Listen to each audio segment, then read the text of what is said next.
ጤና ይስጥልን። ወቅታዊና ሚዛናዊ መረጃዎችን ወደ እናንተ የሚያደርሰው ኢትዮ ሄድላይንስ ነው። ዛሬም እንደተለመደው በሀገራችንና በአካባቢ ጉዳዮች ላይ ያተኮሩ አዳዲስ መረጃዎችን ይዘንላችሁ ቀርበናል። በቅድሚያ አርዕስተ ዜናዎቹን እናሰማችሁ።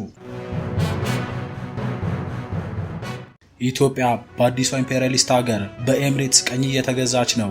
የአየር ኃይሉ ቁልፍ መመሪያዎችና የድሮን ጥቃቶች የሚመሩት በኤምሬትስ ዜጎች ነው ሲሉ የፋኖ አመራሩ ከባድ ውንጀላ ሰነዘሩ። የፋኖ አመራሩ ባወጡት አነጋጋሪ መግለጫ የሀገሪቱን ወቅታዊ ሁኔታ ወረራ ሲሉ ጠርተውታል። የአማራ ሕዝብ በጨፍጫፊ የብልጽግና አገዛዝ የዘር ማጥፋት ጦርነት ተከፍቶበት ሕፃን፣ አዛውንት፣ ሴት፣ ወንድ፣ ወጣት፣ ሽማግሌ ሳይል በአየር በምድር የተጨፈጨፈ በመግለጫቸውም ከባድ ወታደራዊ ሚስጥር ተብለው ሊጠቀሱ የሚችሉ መረጃዎችን ይፋ አድርገዋል።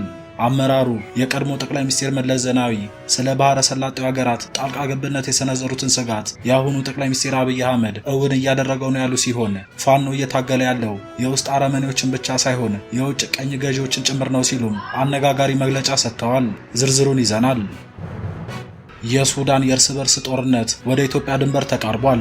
ጥቅጥቅ ያለ ጦርነት ደመና በድንበር ላይ እያጠላ ነው። በሱዳን ጦርና በጀነራል መሐመድ ሐምዳን ጋደሎ የሄሚቲ ፈጥኖ ደራሽ ኃይል መካከል የሚደረገው ደም አፋሳሽ ውጊያ ወደ ኢትዮጵያ ድንበር መጣጋቱ ተሰምቷል። በተለይ በብሉ ናይል ግዛት የሚደረገው ውጊያ ለኢትዮጵያ 3 ትልልቅ ስጋቶችን ደቅኗል። ይባስ ብሎም የሱዳን ወታደራዊ ምንጮች ኢትዮጵያ ለሄሚቲ ጦር ድጋፍ እያደረገች ነው የሚሉ ውንጀላ በማቅረብ ተጨማሪ ጦርና መሳሪያ ወደ ድንበር እያስጠጉ ይገኛሉ። ሌላኛው መረጃችን ነው። ወደ ሰሜን ስናመራ በትግራይ ክልል በህወሓት አመራሮች መካከል ያለው ልዩነት ወደ አደገኛ ደረጃ መሸጋገሩ ተሰምቷል። በዶክተር ደብረጽዮን የሚመራው ቡድን በክልሉ የአስቸኳይ ጊዜ አዋጅ ለማወጅ እየተዘጋጀ መሆኑ ሲነገር ይህ እርምጃ ተቃዋሚዎችን ለማፈንና ወጣቶችን በግዳጅ ወደ ጦርነት ለማስገባት ያለመ ነው የሚሉ ስጋቶች ተፈጥረዋል። ጀነራል ታደሰ ወረደ የቀረበላቸውን የሽምግልና ጥያቄ ውድቅ ማድረጋቸውንም ሁኔታውን ይበልጥ አወሳስቦታል። ይህ በእንዲህ እንዳለ የቀድሞ የጊዜው አስተዳደሩ ፕሬዝዳንት አቶ ጌታቸው ረዳ የዶክተር ደብረጽዮን ቡድን ክልሉን ዳግም ወደ አውዳሚ ጦርነትና አዘቅት እየመራው ነው ሲሉ አስጠንቅቀዋል። የፕሪቶሪያው ስምምነት ፈርሷል የሚለው አቋም የትግራይ ህዝብን ለሌላ ስቃይ አሳልፎ መስጠት መሆኑን አቶ ጌታቸው ገልጸዋል። እነዚህንና ሌሎች ዝርዝር መረጃዎችን በአሁኑ ዘገባችን እናቀርብላችኋለን። እስከ መጨረሻው አብራችሁን ቆዩ። ለቻናላችን አዲስ ከሆናችሁ ሰብስክራይብ በማድረግ ቤተሰብ ይሁኑ። ወደ ዝርዝር ዜናዎቹ እንለፍ።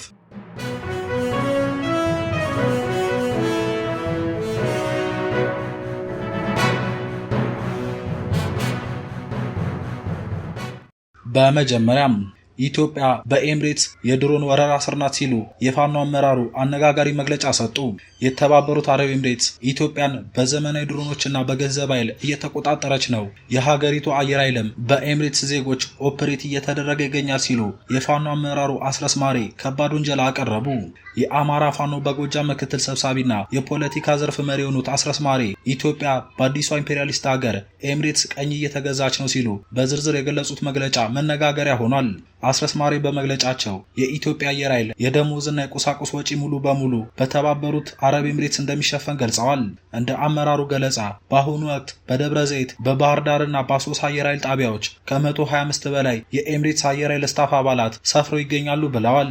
በተለይም መንግስት በቅርቡ የታጠቀውን ዘመናዊ የቱርክ ሰራሽ አኪንቺና የተሻሻሉ ቲቢቱ ድሮኖችን ኦፕሬት የሚያደርጉትና ጥገናውን የሚከታተሉት የኤምሬትስ ዜጎች መሆናቸውን ጠቅሰዋል።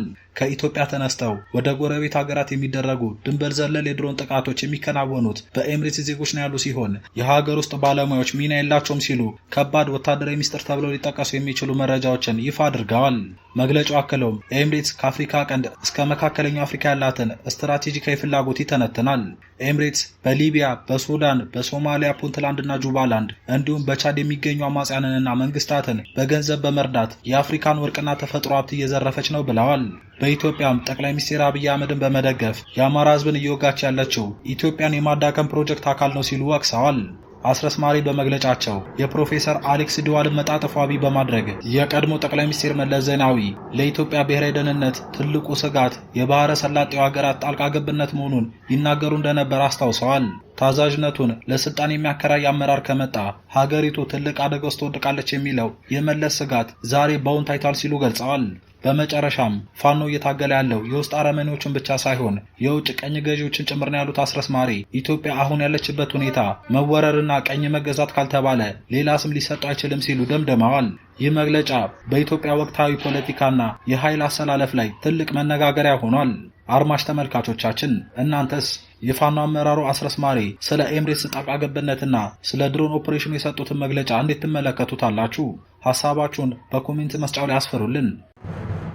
የሱዳን የእርስ በርስ ጦርነት ወደ ኢትዮጵያ ድንበር ተቃርቧል። የሱዳን የእርስ በርስ ጦርነት አቅጣጫውን በመቀየር ወደ ኢትዮጵያ ድንበር መጠጋቱ ተሰምቷል።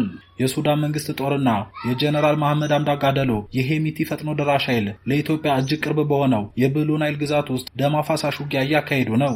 ይህ ጦርነት ወደ ኢትዮጵያ ሊሻገር ይችላል የሚለው ስጋት አሁን ወደ እውነትነት እየተቀየረ ነው። የሱዳን ጦር ባወጣው መግለጫ በኢትዮጵያ ድንበር አቅራቢያ በሚገኙ 2 የፈጥኖ ደራሽ ኃይል ካምፖች ላይ በሰነዘረው ጥቃት ካምፖቹ ሙሉ በሙሉ ከጥቅም ውጭ ማድረጉን አስታውቋል። በምላሹም የፈጥኖ ደራሽ ኃይሉ የሱዳን ጦር በያዛቸው ስትራቴጂክ ቦታዎች ላይ ተከታታይ የድሮን ጥቃቶችን በመፈጸም አጸፋ መመለሱን ገልጿል። ውጊያው በተለይ ለኢትዮጵያ አሶዛዞ ቅርብ በሆኑ አካባቢዎች ላይ መበርታቱ ተነግሯል። በዚህ ውጊያ ላይ የሱዳን ሕዝብ ነጻነት ንቅናቄ ተብሎ የሚጠራው አማጺ ቡድን ከሄሚቲ ፈጥኖ ደራሽ ኃይል ጋር መወገኑ የጦርነቱን መልክ ቀይሮታል ተብሏል። ይባስ ብሎም የሱዳን ወታደራዊ ምንጮች ፈጥኖ ደራሽ ኃይሉ የሎጂስቲክስና ወታደራዊ ድጋፍ ከኢትዮጵያ አሶሳ በኩል እያገኘ ነው የሚል ከባድ ውንጀላ እያቀረቡ ይገኛሉ። ይህ ውንጀላ ቀደም ሲል በሱዳንና በኢትዮጵያ መካከል የነበረውን የዲፕሎማሲ ግንኙነት ይበልጥ ሊያሻክረው እንደሚችል ይገመታል። የሱዳን መንግስት ከትላንት በስቲያ ጀምሮ ወደ ኢትዮጵያ ድንበር በተለይም ወደ ገዳሪፍና ፋሽካ አቅጣጫ ተጨማሪ ከባባድ መሳሪያዎችና እግረኛ ጦር እያሰፈረ ይገኛል ተብሏል። ይህም በካርቱም በኩል ኢትዮጵያ ለፈጥኖ ደራሽ ኃይሉ ድጋፍ እያደረገች ነው የሚለው ጥርጣሬ ወደ ወታደራዊ ዝግጅት መቀየሩን ያሳያል ተብሏል።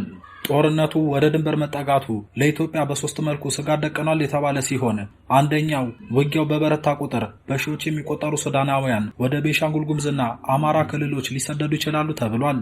ሁለተኛው የሱዳን ጦር በድንበር አካባቢ የድሮን ጥቃቶችን ሲያካሂድ በስህተትም ሆነ ባለመታወቅ የኢትዮጵያ የአየር ክልልን ሊጥስ የሚችልበት እድል ሰፊ ነው የተባለ ሲሆን ሶስተኛው ደግሞ ውጊያው የሚካሄድበት የብሉ ናይል ግዛት ለታላቁ የኢትዮጵያ ህዳሴ ግድብ እጅግ ቅርብ በመሆኑ በድንበር ላይ የሚፈጠር ማንኛውም ወታደራዊ አለመረጋጋት በግድቡ ደህንነት ላይ ተጽዕኖ ሊኖረው ይችላል ተብሏል። ሱዳን በኢትዮጵያ ላይ የምታቀርበው ውንጀላ አጠናክራ በቀጠለችበት በዚህ ወቅት የኢትዮጵያ መንግስት በድንበር አካባቢ ያለውን ሰላም ለመጠበቅ ምን አይነት እርምጃ ይወስዳል የሚለው የብዙዎችን ትኩረት ስቧል። እኛም ጉዳዩን በቅርበት እየተከታተልን ለእናንተ የምናደርስ ይሆናል። በትግራይ ክልል በህወሓት የፖለቲካ አመራሮች መካከል የተፈጠረው የውስጥ ልዩነት እየተባባሰ መምጣቱን ተከትሎ በዶክተር ደብረጽዮን ገብረ ሚካኤል የሚመራው የፓርቲው ክንፍ በክልሉ የአስቸኳይ ጊዜ አዋጅ ለማወጅ በዝግጅት ላይ መሆኑ ተገለጸ። መረጃዎች እንደሚያመላክቱት ይህ እርምጃ ከኤርትራ መንግስት ጋር በተደረገ የጋራ ምክክር ሊወሰድ የታሰበ ነው የሚሉ ከባድ ውንጀላዎችም እየተነሱ ነው። ለዚህ ድንገተኛ የአስቸኳይ ጊዜ አዋጅ እቅድ እንደ መነሻ ተደርገው ከተጠቀሱት ጉዳዮች መካከል ወጣቶችና የቀድሞ ታጣቂዎች ዳግም ወደ ትጥቅ ትግል ላለመግባት የሚያሳዩት እምቢተኝነት እንዲሁም ማህበረሰቡ ልጆቹን ለጦርነት ላለመላክ የያዘው አቋም ዋነኛዎቹ ናቸው ተብሏል። በተጨማሪም ጀነራል ታደሰ ወረደ ስልጣን እንዲያስረክቡ የቀረበላቸውን የሽምግልና ጥያቄ ውድቅ በማድረግ ከኃላፊነት ገለል ማለታቸው ሁኔታውን ይበልጥ እንዳወሳሰበው በዘገባዎቹ ተገልጿል። ምንጮች እንደገለጹት አዋጁን ለማወጅ የታሰበባቸው ዋነኛው ግቦች ተብሎ ከተዘረዘሩት ውስጥ ጥሪ ያልተቀበሉ ወጣቶችን በግዳጅ ወደ ማሰልጠኛ ካምፖች ማስገባት እንዲሁም በሰራዊት ውስጥ ያሉ ተቋሚ አመራሮችንና አባላትን በቁጥጥር ስር መዋል ይገኙበታል። ከዚህም ባሻገር የጀነራል ታደሰ ወረደ ቢሮን በመክፈት እና አቶ ገብረ ደላን ጨምሮ በዙሪያቸው ባሉ አመራሮች ላይ እርምጃ ለመውሰድ እንዲሁም ቁልፍ የፖለቲካ ተቃዋሚዎችን ለኤርትራ መንግስት አሳልፎ እስከ መስጠት የሚደርስ እቅድ መኖሩ ተገልጿል። የህግ ባለሙያዎችና ፖለቲካ ታዛቢዎች በበኩላቸው በኢትዮጵያ ህግ መሰረት የክልል መንግስታት የአስቸኳይ ጊዜ አዋጅ ማወጅ የሚችሉት ከከባድ የተፈጥሮ አደጋ፣ የጎርፍ መጥለቅለቅ ወይም ከህዝብ ጤና ጋር በተያያዘ ወረርሽኝ ሲከሰት ብቻ መሆኑን ያስታውሳሉ።